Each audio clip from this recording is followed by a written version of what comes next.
You are now rocking with Johnny and Eli at Row River Construction, and we're out here. This is in between Cottage Grove and Cresswell. The address is Cresswell. Technically, I call this, well, I guess it is Cresswell, but kind of Saginaw, I guess you could say. Saginaw area. We're out here and we're putting another head out of this monster. And so far, we got our framing up and started putting our plywood on. Those are 2x6s, and then 3/4 inch tongue groove plywood. And we will be doing a deck, and we'll do French doors coming out of a deck here, and we got a post there. Tomorrow we'll be digging holes and setting those, getting our ledger board attached to our floor, and wrapping our columns with our 2x12s. Get our frame up, and then we'll be able to put our hangers on and joists, and then our deck boards on top of that. The deck should go pretty quick, and then I'll notch out the hand railing and all that. So I just want to take you guys up here and show you what it looks like when I do these tie-ins.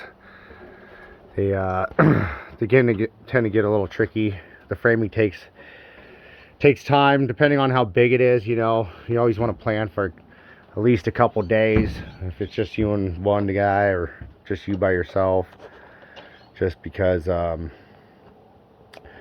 just takes a lot of time. You know, that the angles of every cut, and a lot of this stuff I like to mark out in place and cut and fit. Sometimes I cut stuff 3 or 4 times before I get it to fit right, but you know, that's what you got to do to build these things and have them, you know, everything to be nice and snug, all your cuts to be snug and tight.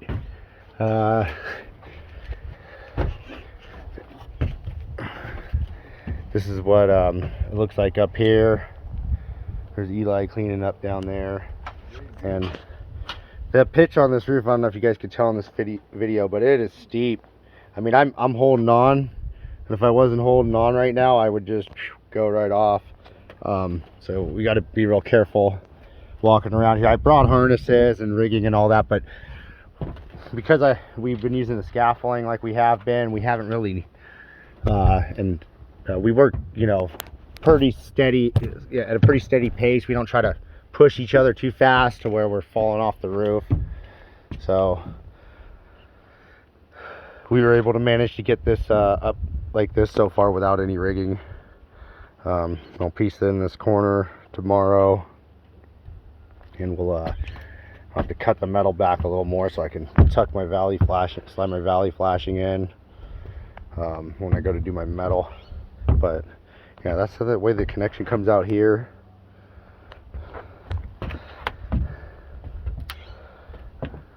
Usually comes out just like that, and then I'll cut back my metal. I'll stick my valley in there and valley flashing, try seal it, and then with tar, and then valley flashing, and then it'll look just like that valley over there, this one over here. So this dormer here was an add-on, so was that dormer there. That was an add-on as well. So somebody else did this one first, I believe, is what I was told.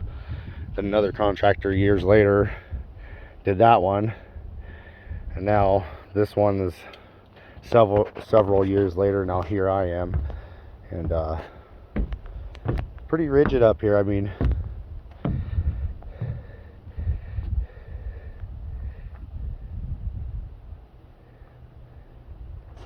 I think it's I don't know, how high up do you think this is right here, Eli? I don't know, 20, 25 feet. Yeah, probably. Oh, that's a 12-foot step ladder there. I say 20 feet. Yeah, so that's yeah, probably another 10 feet at least. No, it's like a good 20 feet. Yeah. Wow. Yeah, so Try cartwheel? yeah, I was gonna do a slip and slide right off this thing. Man play. Yeah, just waiting for it to rain. Just gonna wait up here till it rains. It is Oregon, so you never know. You'll leave one screw out of there just when it rains. You'll be like, oh, I gotta go get that real quick. Yeah. Yeah, so this dormer is a little bit wider. This is 9'6". With overhang, we're another let's see, 40 inches. So that puts us at about that'd be about 13 feet, 13.6. And we're right around 13.6 from corner to corner. And then I did make it a little bit taller than that one there. It does, see, it ties in a little bit higher than that one. Reason being is this one here is going to have the grand opening to a deck, and that one there is just a little window. So I didn't want this one to look like it was supposed to just be a little window as well, and someone made it into a door. I wanted it to look like it was supposed to be a door from the beginning, like it is. So yeah, that's it, and then I'll take you guys inside here, show you guys what the framing looks like on the inside.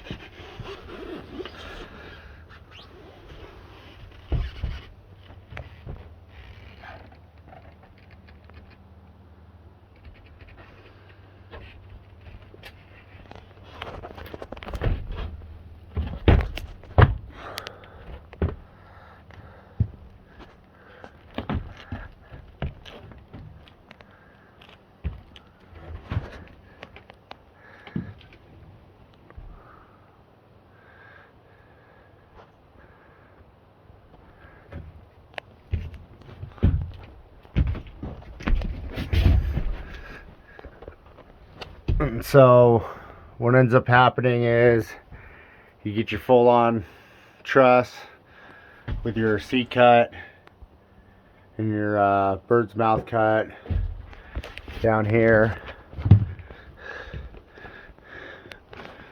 and then what ends up happening is eventually you run into your existing roof and you end up having to cut the ends of the rafters off, and they just turn into fake, call them jack truss, and that's what those little guys are there. They're just little fake dummy truss, basically just to carry the plywood onto the ledger. Yeah, so this was pre-engineered by yours truly. No drawings on this one. You know, I've built many of these before, and with drawings and with the engineers and inspectors holding my hand, or whatever you like to say, through it. And I don't know, no one's really ever had to hold my hand, but I just kind of know how they go, so I'm just slapping this one together on my own, and it seems to be pretty rigid. So that's that. I'm gonna go help Eli clean up, and then we'll get out of here. And I'll shoot another video tomorrow after we get the post set and we get our halo up and the rest of the plywood and moisture barriers on.